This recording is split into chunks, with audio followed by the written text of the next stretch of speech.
Le Shadrach que je cherche, ton âge doit tourner autour de 20 ans. Merci. Je répète, Shadrach, c'est qui? Je répète, Shadrach, c'est qui? Vous l'avez vu? Si vous l'avez vu, qu'il me voie. Je vais lui parler de la part du Seigneur. La 40e chose que la prière provoque. Je suis à la 40e chose. La 4e chose que la prière provoque. Ceux qui prient beaucoup développent leur écoute de Dieu.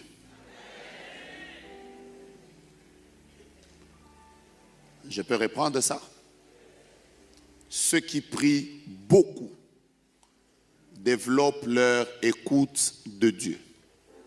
Le plus grand secret de l'onction prophétique, parce que je crois que j'en parlerai dimanche, c'est l'intimité. Vous ne pouvez pas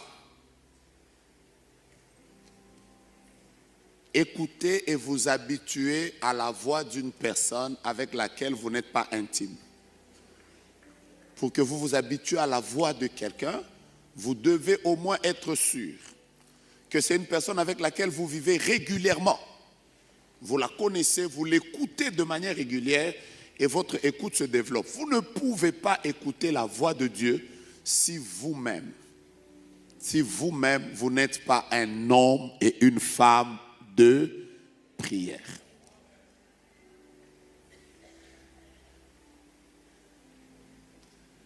Est-ce que dehors, là, il y a des frères de la sécurité?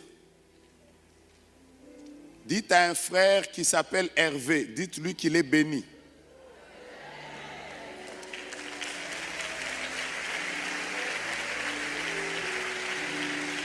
Donc la grâce de Dieu est même dehors.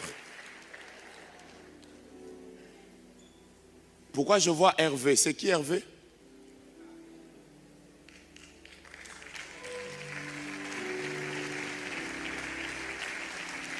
Je ne sais pas avec quelle soif tu es venu dans la présence de Dieu, mais laisse-moi te dire que le Seigneur vient de te rencontrer. Une prophétie pour un, c'est une prophétie pour tous. Ça veut dire que le même Dieu qui le rencontre, lui, il est simplement un échantillon de ce que Dieu est en train de faire. Tu n'es pas obligé qu'on cite ton nom, mais en croyant simplement qu'une prophétie pour un, c'est une prophétie pour tous. Ça veut dire que de la même manière que Dieu est en train de le visiter, donne-moi ton nom, donne-moi ton poste-nom, donne-moi ton prénom, déclare très fort, je suis bien-aimé dans le Seigneur. Laissez-moi vous parler de ça. Vous ne pouvez pas, j'insiste, être un homme qui écoute Dieu si vous n'êtes pas un homme de prière. Vous ne pouvez pas être un porte-parole de la personne devant laquelle vous n'avez pas été. Pour être un porte-parole, il faut d'abord avoir été dans la présence d'une personne pour que vous soyez à mesure de dire ce qu'il vous a dit. Habakkuk dit, j'étais à mon poste et je veillais. Je veillais et j'attendais parce que je voulais écouter ce que me dirait le Seigneur. J'ai envie de dire à un chrétien que c'est anormal que tu écoutes ton propre papa seulement par la bouche de quelqu'un d'autre. Tu n'es pas d'accord. Je peux avancer. Vous avez l'une des choses qui fait que les gens courent derrière tous les prophètes, et les faux et les vrais. C'est toujours papa. Tu as vu quoi? Moi, j'ai déjà vu une maman qui est entrée dans mon bureau après. Il m'a dit, papa, vois-moi. Heureusement que je lui avais dit que je ne suis pas gynécologue. En fait, les gens aujourd'hui, ils sont dans... Papa, Dieu a dit quoi? Pourquoi tu crois que pour que ton propre papa te parle, il faut qu'il passe par quelqu'un d'autre? Moi, je suis de ceux qui croient que la maturité, c'est d'écouter individuellement Dieu te parlant. Je sens que ça ne passe pas. Vous voulez que j'évolue? Je pense que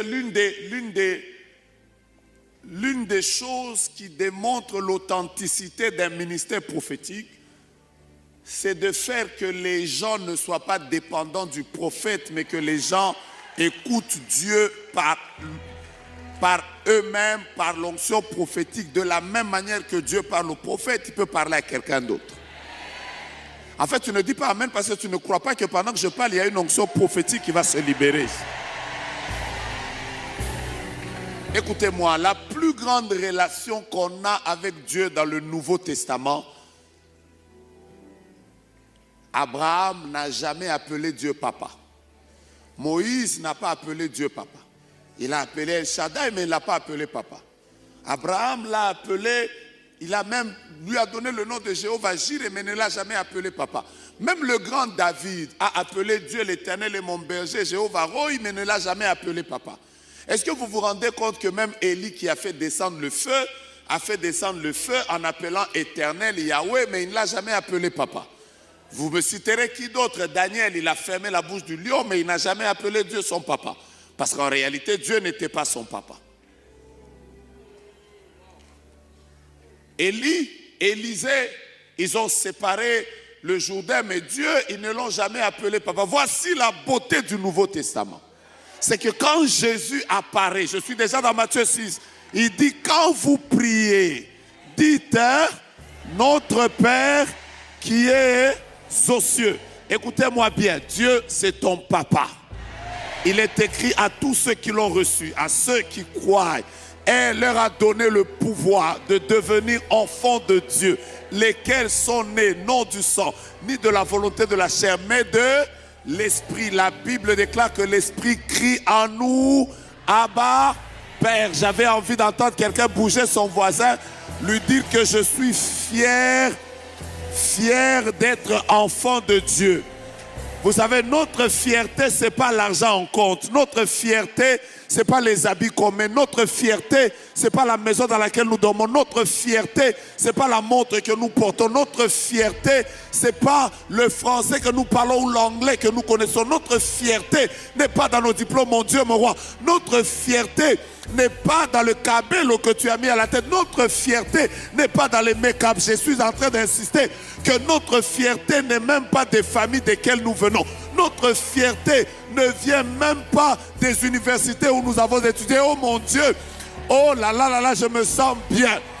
La chose qui me rend fier, c'est qu'il y a un Dieu qui a décidé de quitter le ciel, de mourir à ma place, et il a choisi d'habiter dans ma vie. Quand je marche avec lui.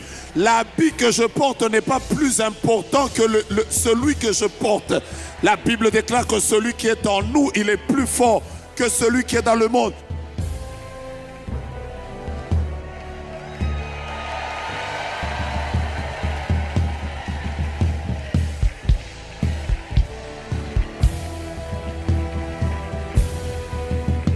Alléluia. Alléluia.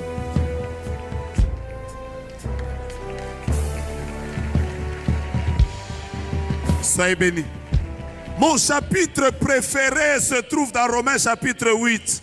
Voici l'un de mes chapitres préférés. La Bible commence par dire, que dirons-nous donc à l'égard? Là je suis au verset 31. Si Dieu est pour nous, qui sera contre nous? Qui accusera les élus de Dieu? Mon Dieu, mon roi. Commençons seulement par le verset. Je suis en train de te donner là. Est-ce que tu te sens fier d'être enfant de Dieu? Je ne t'entends pas. Est-ce que tu te sens fier d'être enfant de Dieu? J'avais envie que tu regardes quelqu'un, tu lui dis, même sans make-up, mon nom est écrit. Romains chapitre 1, je suis en train de dire, mon Dieu, mon roi. Je suis en train de chercher déjà le... Que dirons-nous donc à l'égard de ces choses si Dieu est